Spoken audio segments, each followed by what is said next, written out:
Hey guys, it's Meg, and today we're going to talk about flexibility program design. So we're really going to look at how are we going to take all of the tools that we've learned this semester so far and wrap them all together to create a comprehensive flexibility program for our client. So we have a series of steps that we are going to follow. This information is posted in your module as well. But with this lecture, I'm just going to talk about the steps we're going to take to design a flexibility program.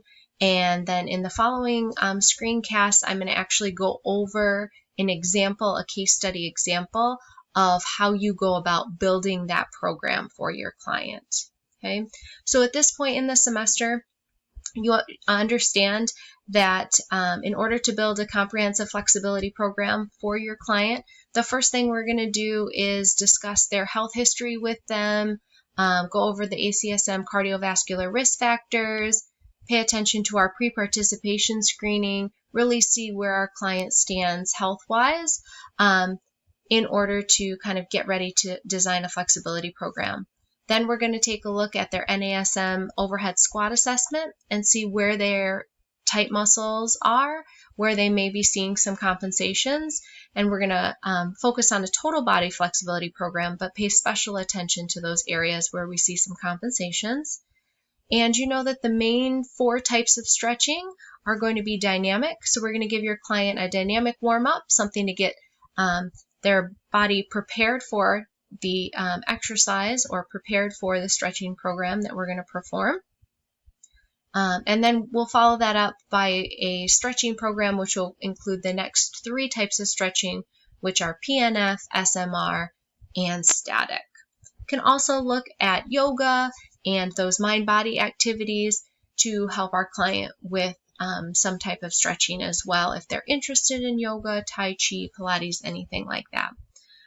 This information is posted in your module in like a handout form as well.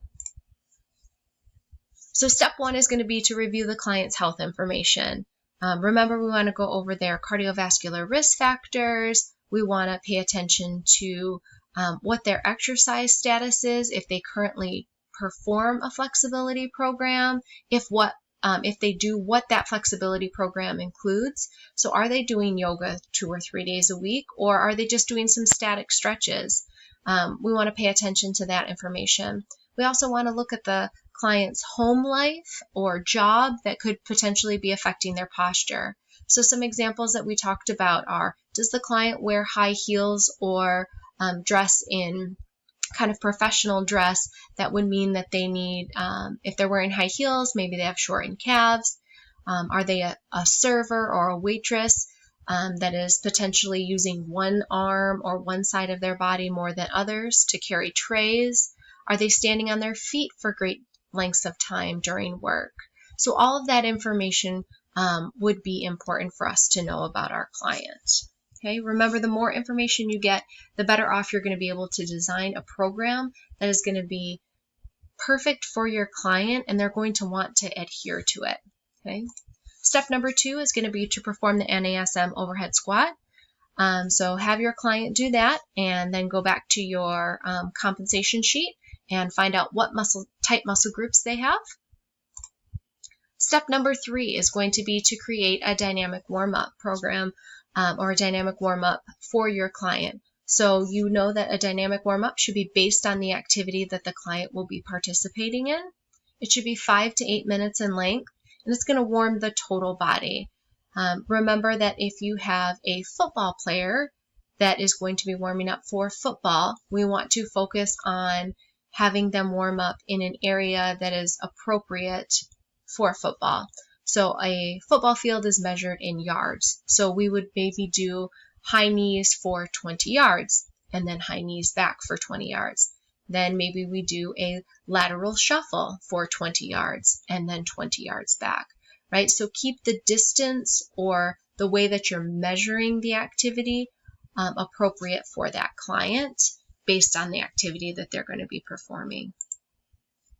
Step number 4 is going to be to stretch all tight muscle groups.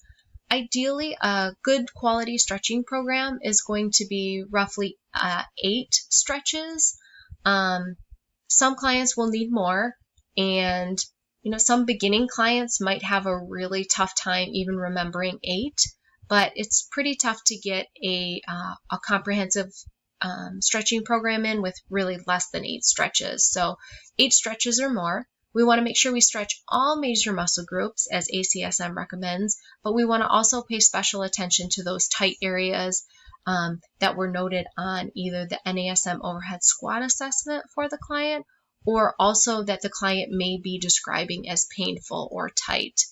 Some examples may be neck and shoulders. A lot of people have neck and shoulder tightness, and then a lot of people will have low back pain as well. So when we're experiencing that low back pain, we really want to focus on stretching out those hamstrings.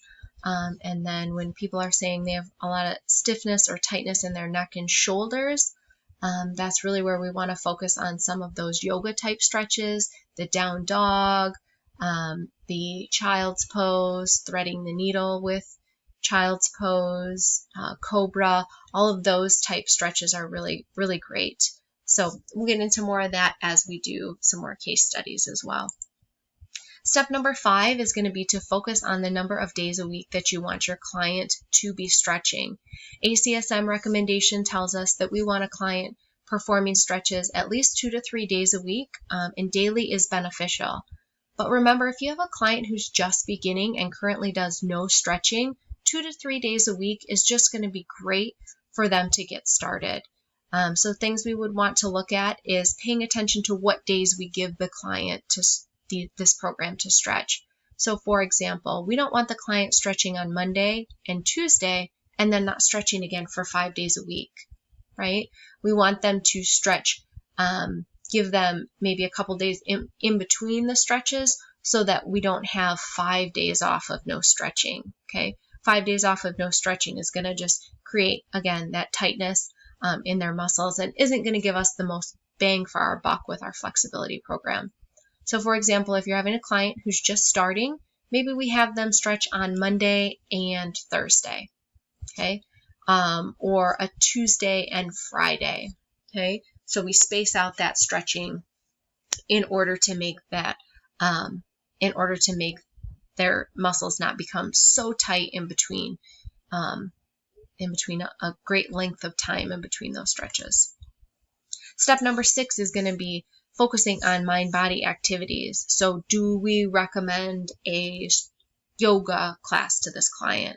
Do we recommend meditation? Are we going to recommend Tai Chi? Are we going to recommend a foam rolling class? Okay, see what the client is open to. If the client says, no, absolutely not, I am not doing any yoga, well, okay, if they're not going to go to a yoga class, that's perfectly fine because yoga isn't for everyone.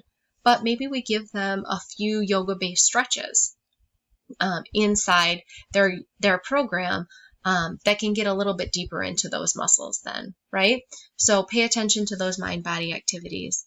And then step number 7 really is going to be focusing on review, right? So going through the checklist and saying, does my program meet ACSM recommendations?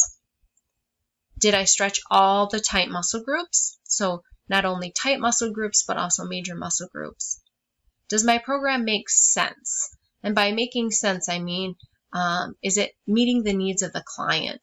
Okay, is it giving them the appropriate days a week that they wanted to stretch? Is it giving them a yoga class if they asked for one, or not giving them a yoga class if they do not want to try yoga, right? So does it make sense in all of the terms of meeting the client's needs? And then also, does our program meet all of the assignment requirements for this class? So make sure you're hitting on all those things, okay? So those are really our 7 steps to program design. The next series of screencasts are going to be a case study example. So I'm really going to take you through steps 1 to 7 and show you how you would actually design a flexibility program for a client.